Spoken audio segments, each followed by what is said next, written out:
Hello, everybody. Welcome to Refuse to Lose. I'm your host, Joe Jordan. Make sure you like and subscribe to the YouTube channel and enjoy today's show. I refuse to lose. I'd rather get these weak dudes the blues and separate them from their Jews. Teach them don'ts and do's. I raise tools, make crews, make decisions confused.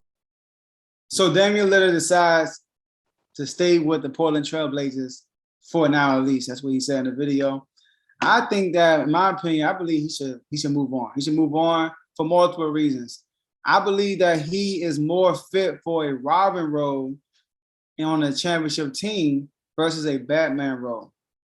And what did they didn't add anything to their team over the offseason. I mean, I'm gonna get to that in the video, but let me address the Robin and Batman scenario. So I believe Damon's more of a Robin because when you're a Batman, you had to lead, you had to will your team to victory. And even if you don't will your team to victory, at least have some promising endings, meaning you go all out, you leave it all on the floor. You have a LeBron type performance when you're dropping 40 points a game or at least 30 a game, or at least 28, something like that. But let me tell you what Dame Lillard's been doing since 2014. I'm not here to bash Dame Lillard. I'm just telling you, I believe he's more fit for a Robin role, kind of like Kyrie Irving. Kyrie Irving is more fit for a Robin role versus Batman on the championship team, as we all saw against the Warriors in 2016.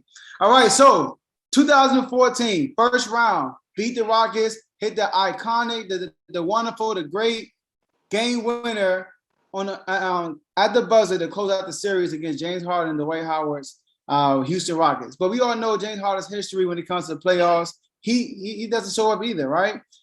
But you go to the next round against the Spurs. You know what he averaged against the Spurs, guys? 19 points, 6 assists, 3 rebounds, and shot 17% from three.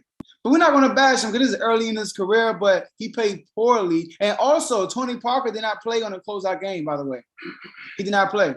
So let's go to 2015 against Memphis. First round, averaged 21 points, 4 assists, 4 rebounds, and shot 16% from three. I mean, you got to show up if you're going to be Batman. And let's go to 2016. This is the Warriors. This is 73-9 Warriors we're talking about. Well, first, before we get to the Warriors, in the first round, they ended up playing the Clippers. But remember, they didn't have Chris Paul. He ended up getting hurt, I believe, game 4. And Blake Griffin ended up getting hurt. So these were the DeAndre Jordan Los Angeles Clippers.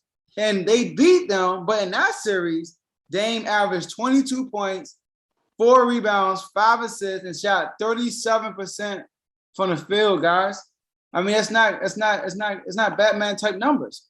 But you go to the 73-9 Warriors, they lost 4-1, which is fine. I understand, this is the greatest team assembled based on the regular season. Steph Curry, I know Steph Curry was hurt that year. He came back midway through the series and had an outstanding performance. But let me tell you Dame Lillard's stats.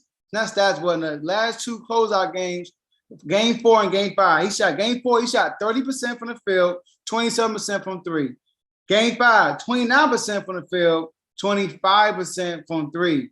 I mean, those are not Batman numbers, especially in the closeout games against the 79. I mean, that's an opportunity for you to show out and show your skills when you're going against the best team in the league.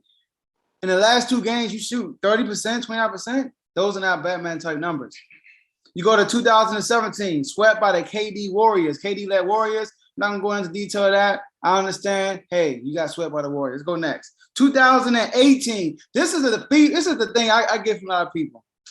The first round, swept by the Pelicans. A lot of people say things like, oh, Jrue Holiday didn't strap him. It was more of a team effort. Okay. But if you're a Batman, you shouldn't be averaging 8. So I'm not even say the averages. Let me tell you the points he scored on each game. And remember, they got swept by the 6 seed Pelicans, which I believe they were underrated that year. They were way better than their seeding. And they were the 3rd seed. Game 1, Dame Lillard scored 18 points. Game 2, Dame Lillard scored 17 points. Game 3, Dame Lillard scored 20 points. Game 4, closeout game, scored 19 points. And guess what? Jrue Holiday in that same series averaged 27 points a game. Anthony Davis, 33 points a game. If you're a Batman, you can't score 18, 17, 20, and 19. I'm sorry. And get swept in the first round by the 6 seed Pelicans, New Orleans Pelicans. Let's go next. 2019. Beat Paul George's and Westbrook, OKC Thunder, with another iconic game winner. See, Dame Lillard gets this image of being a clutch player, which I believe he is clutch at times, right? And a great playoff performer for those 2 game winners he made. But what happened after that, though? Let's take a look at after that. So they beat Paul George and them, right? Paul George and Westbrook in the first round. In the second round, they played the Denver Nuggets. They went 7 games. CJ McCollum outplayed Dame Lillard that series, which is fine. You know, sometimes you need some teammates to step up and help out. But let me tell you what Dame Lillard did in the closeout game. They won, but let me tell you what he did in the closeout game at Game 7. You are a Batman. You're a Batman. It's Game 7. You have an opportunity to go to the Western Conference Finals for the first time in your career. Dame Lillard scored 13 points, shot 17% from the field, from the field, and 22% from 3. Those are not Batman numbers. And guess what happened the next round? Swept by the Warriors. And mind you, they were up by double digits on each game against the Warriors, still swept by the Warriors. And people will say, but those are Golden State Warriors, Joe. You know, they had Steph Curry, they had Draymond, they had Klay Thompson, right? You got to cut things with slack. Okay, I'll cut some slack. But why is he averaging 22 points a game? He averaged 22 points a game that series and got swept. That's not a Batman. Those not Batman numbers. And in 2020 against the Los Angeles Lakers, which they were definitely overmatched. He had to go through some historic run in the bubble. And by the way, the bubble run is overrated. A lot of the teams they played towards the end of the bubble, they played a second team. A lot of the stars didn't even play because they already made a playoff berth. But the Portland Trailblazers were still fighting for a playoff spot. So they play a lot of second string, third string players in the bubble. But against the Los Angeles Lakers, the number 1 seed, the favorites to win the title, I understand that your expectations of you guys beating. Now, some people thought they was going to beat the Lakers, which I thought was crazy, but I thought they would at least get 1 game or maybe get swept. But the first game, they came out, he scored 34 points, and they still won game. Now listen to this. If you are a Batman, you come into the house of the number 1 seed, you still game number 1, you had an opportunity to go up 2-0, you might lose, but you should perform still. The second game, guys, when the team needed him most, he scored 18 points, shot 14% from 3. And then the Lakers won 4 straight after losing the first game. And then the Blazers were out of the playoffs.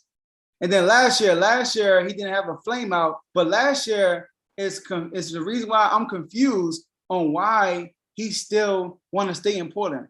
Because last year against a wounded Denver Nuggets, remember, Jamal Murray did not play in the playoffs last year. And we know how he performed, how big of a role he played in 2020. He did not play, and guess what? They lost to the Nuggets after scoring 55 points in the closeout game. I mean, come on. I'm looking at the West right now. The Lakers improved. The Suns improved, right? The Suns, they have a young core that went to the finals for the first time in the playoffs. So they're going to take our experience and gain from the second year, and they added a shooter. They traded for Landry Shamet. That's an improvement. We all know what the Lakers did this year. Well, all they signed that they're bringing in Westbrook and et cetera. You have the Clippers, who did not have Ibaka doing a playoff run. He will be back. They re-signed Reggie Jackson, who had a great playoff run. And I'm not sure what's up with Kawhi Leonard, but even without Kawhi Leonard, I would pick the Clippers over the Portland Trailblazers. And then you have the Nuggets, who went to the playoffs and beat Portland without Murray, and Murray will be back this year. So do you honestly think they would lose to Portland? No. And then you have Utah. Utah, also number 1 seed. Great team. And they play the playoffs without Mike Conley. He's coming back fully healthy. Do you think Portland's going to beat Utah? And then you have the Warriors. Wiseman, their rookie last year, was out towards the end of the year. Klay Thompson will be back healthy. And then Draymond Green will be back healthy also. And you have Iguodala back in the mix. I would pick the Warriors. Steph Curry owns Dame Lillard. You look at their playoff careers against each other. Steph Curry owns Dame Lillard. And I would pick the Warriors over Trailblazers any day. And then you have the Mavericks. I mean, it's up in the air, but I'm taking the Mavericks. I'm taking Luka Doncic over Dame Lillard any day at this point in time, because I believe Luka Doncic, he actually had more control of the game than Damian Lillard does. So, I mean, guys, I'm not sure what you guys think, but I believe he's a better fit for a Robin role than a Batman role, because as you can see, what I just laid out, when it came time for him to step up and be a Batman, he couldn't get his team over the hump. You know, so he had a lot of first round exits. I believe he should move on, preferably to the Kings, as you can see, but hey, that's not gonna happen. All right, so thank you guys for sticking around. Hey, if you like or if you agree or disagree with anything I said, just put in the comments and let's talk about it. I love debating. And yeah, so hope to see you guys next time. You guys have a great day. I refuse to lose. I'd rather get these weak dudes the blues and separate them from they Jews. Teach them don'ts and do's. I raise tools, make crews, make decisions confused.